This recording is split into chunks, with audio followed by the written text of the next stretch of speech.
Hello, I'm Czardus, and let's play Cities Skylines. Today we are going to take a behind-the-scenes look at my build for the third Global Build-off challenge from Cities Skylines.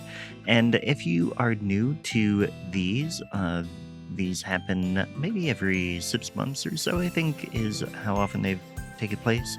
But what they do is they give us a map, and we have to build whatever they tell us the competition is based on. Then they get some judges together and they pick a winner, and then the winner gets some prizes. Now, this one, the map we were given was made by Mr. Miyagi, and he built a little city that we could use as the starting point for the build, and we were required to build a harbor in that city. And what I want to do is show you what I built and what I was thinking and kind of the process I took to get there. Now, the map is available on the workshop, and there should be a link to that down below. And also, my build will be available on the workshop as well.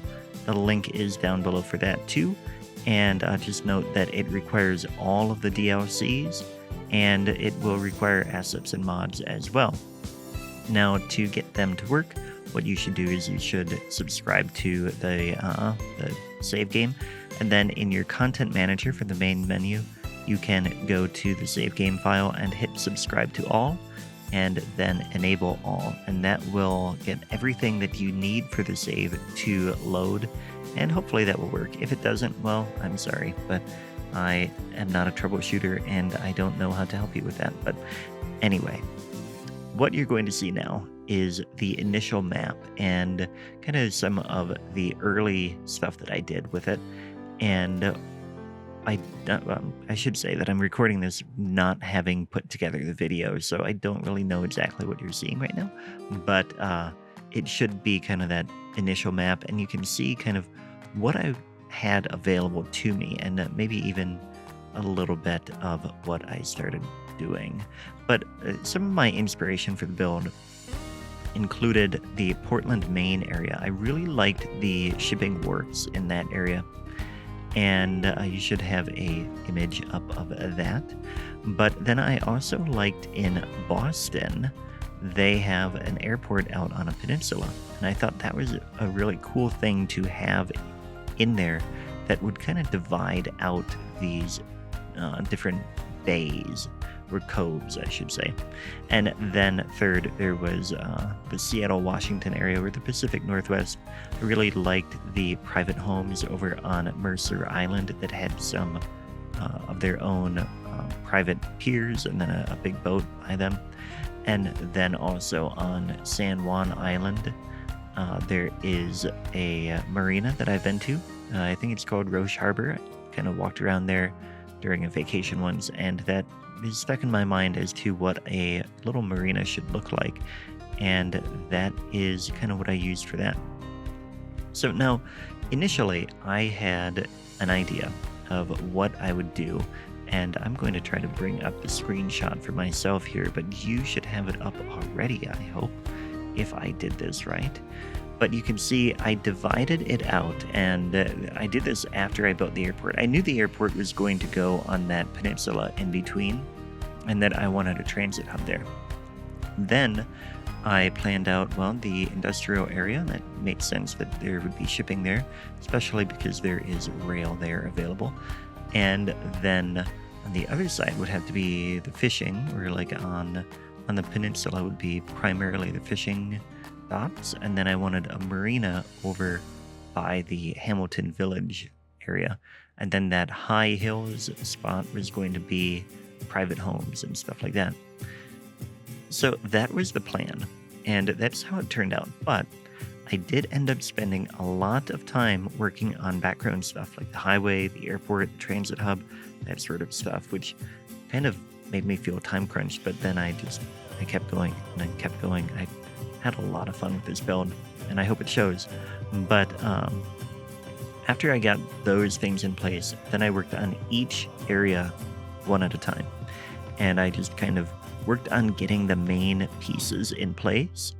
And then once the main parts for each area were in place, I went to fill in all of the gaps as much as I could in the background. And for example, in the industrial area, I used a lot of the factories and warehouses from the Industries DLC. And then pretty much whatever assets Mr. Miyagi had already picked out for the map, I just kind of reused them when I was putting them down. Now, when I originally started putting together this behind the scenes video, or started thinking about how I would do it, I intended that we would have a lot of time lapse for this video.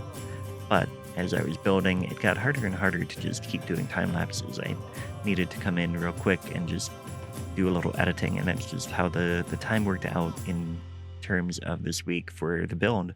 So I only had a little bit of time-lapse footage, which is what you see now. But then I decided, well, why don't I just do a live play look at it, and that's what we're going to do next. Okay, so now we are in the live play portion, and I just kind of want to go through and show you some of how I did things. So we'll just start over here and then work our way in that direction, and I'll show you different things. So in the industrial shipping area, what I did is I put together these wharfs, and what I actually did was I started with this one over here, and I put some boats in place to know how far they needed to go, but also I used a dock by Strip Toaster, which is these. So I used a ploppable one and I put it in place, and then I put another one like that, and then I just put a side piece like that, and so on. And then of course I had my 4 like this, and that gave me the base for the dock. Now a couple of them I used the cargo dock itself, and so there are some functional wharfs. A lot of them are just for looks. But then what I did is I went in and at first I put some ploppable pavement on there. So you can see, I think if you come in here to move it, surface right here, like that is ploppable pavement, just put in place there. But then eventually I raised up the land so that I could put buildings in there. Then, speaking of the buildings, we have a road that is in here. It is the small alleyway, I think, or maybe it's just the 2-lane plain street through there, or maybe it is the 2-lane, I don't know, it's one of those two, I don't remember which one, but it just comes out here. And then that gave me a little bit of space to put a couple of industrial buildings, and I put a few props on there. Then I copy pasted the whole thing. But then I went back and I removed the buildings and changed them to have a little bit more variety, as well as a few of the ships. Now, there wasn't a lot of options in terms of ships that I wanted to use, so these are pretty much all that I ended up using. And in fact, look at this.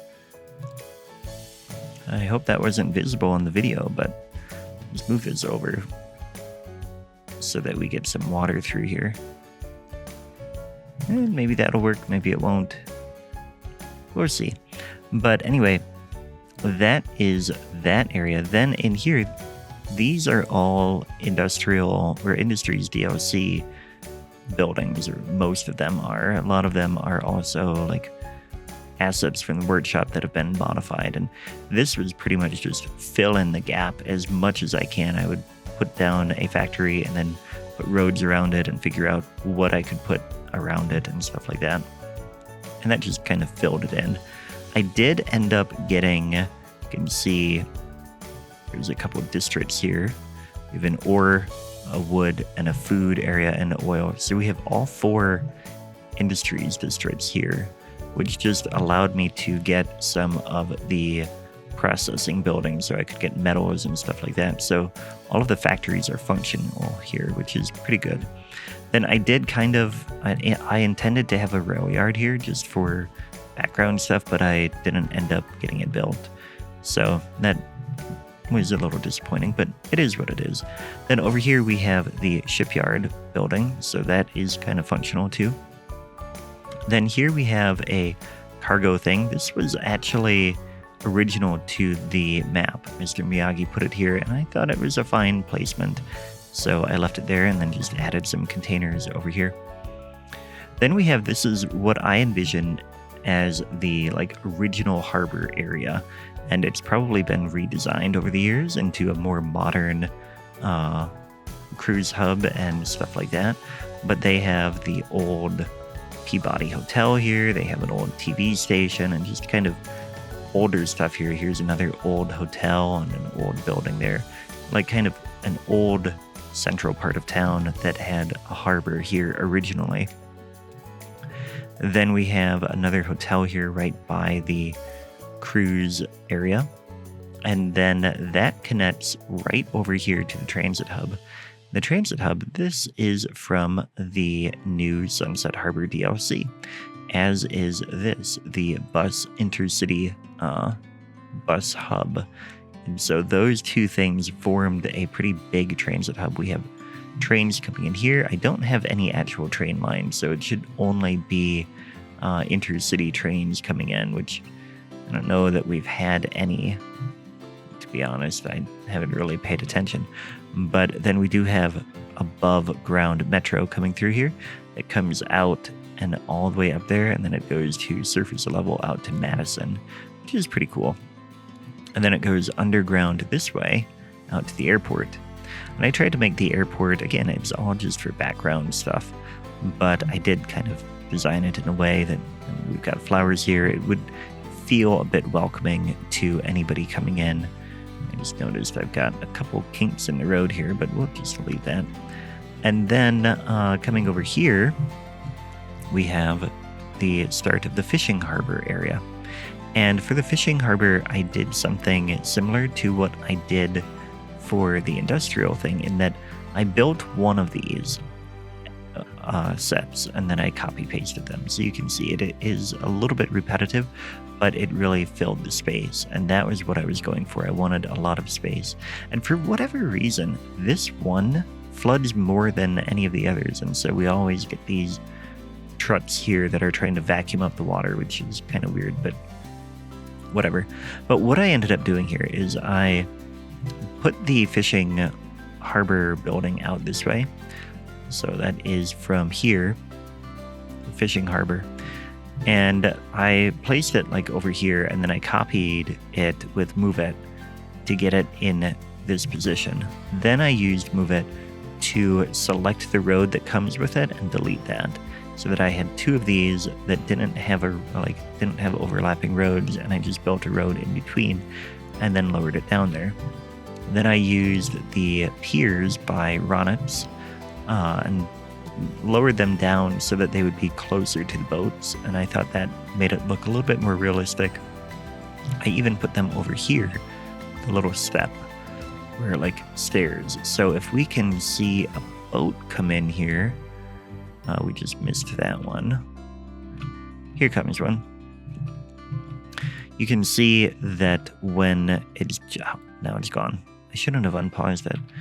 But anyway, when the boat comes in, it is much lower than the pier for the fishing harbor. And so what I did is I added that wooden pier in order to make it a little bit easier for people to get on and off the boat. And I thought, again, that seemed a little bit more realistic. And then back in here, we have just filler. We have a lot of warehouses, but we also have a post-sorting facility. Where is the fish factory? Here it is. Fish factory is here. You know, I don't know that I ended up building a fish market. And in fact, I don't think I did, which is a bummer. I thought this was it, but I guess that was just the factory. I built that fairly early and forgot about it. But anyway, then I came down here and I added a few of the other types of fishing harbors and then just kind of built out their piers in the same manner. Down here we have an older asset from the workshop, the marina and hotel, and then I added some boats to it. That isn't anything special, but this ferry terminal and the depot were here from Mr. Miyagi as well. Then over here I added a little bit more Then we get into kind of the private homes. This was one of the last things I did, and so it is not very detailed because I was running low on time and I knew it would just kind of be the background and just another little addition, because you can see from here they have the piers, but you don't need the detail to be able to see that they have like a lot of stuff. But I did add quite a few, like each of them has their own boat and stuff like that. Over here, this is just a no, this is one that I built as well. We have this I built out of pier coming out this way, the bigger boats, and then we have smaller ones on the inside. And this is the marina that I kind of used ideas of the marina I saw in San Juan Islands. Then this is from one of, I think this is from the Park Life DLC, actually. I just added that there. It seemed like a cool little thing to have in there. And this is another, the Overlook Hotel from the workshop. I thought it was fitting here. And I added a road coming around here. Then I copy pasted and put another marina out this way, which would probably be a little bit cheaper of a marina because it is not as sheltered from the water.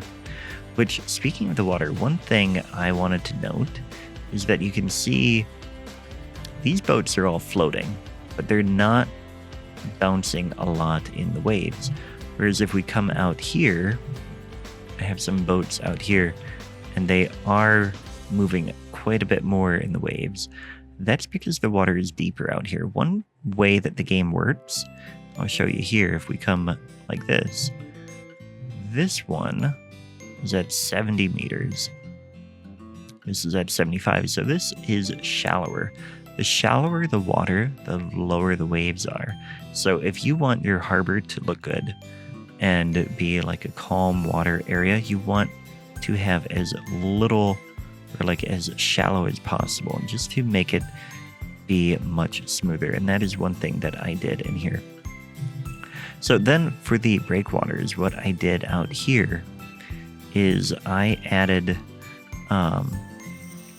I used the terraforming network to get a line out here, or like a higher ground. And then I used from Strict Toaster, you can see these breakwater rods that are wet down in there.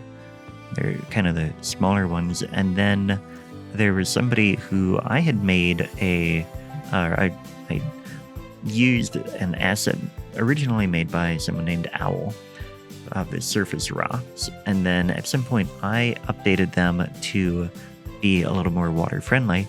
But when you would zoom out, the LOD wouldn't work out very well because I'm not an asset creator. I just make things so that I can use them in my cities, and that was all I needed.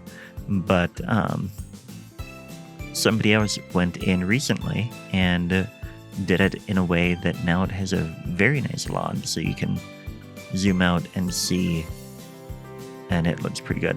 So I used those, and I think the breakwaters turned out quite nice through here. And then I just added some buoys. I looked up a little bit about how buoys work, and really it depends on the when you go inland on a river, it bases it based on the current. But on something like this, along a coast, red is supposed to be near the coast, and green is out towards the open water. So like here, I have red there and green on this side. But then here we have a coast there, so I put red there. I wasn't quite sure if that was right or not, but that's what I did. What else could I show you? Oh, I put this highway in. It goes underneath here, and then it resurfaces way over here. And then for now it is sunken, and I hoped that I would be able to put in exits at all of these, but I didn't end up doing that because of time issues. But I did just add this one here just to get a few more cars using the highway. And also I threw in a bunch of more residential in there to try to get the population up a bit higher. But that, I think, is actually about it. I mean, you can see over here I added some more buildings as well. There's more filler in there. I missed the spot here, but that's okay. But I mean, that's pretty much it. So that was my build, and I hope you liked it. We will, I actually already posted my entry as a separate video on the channel, so we won't have the cinematics from that. But thanks for watching, and I'll catch you next time. Take care.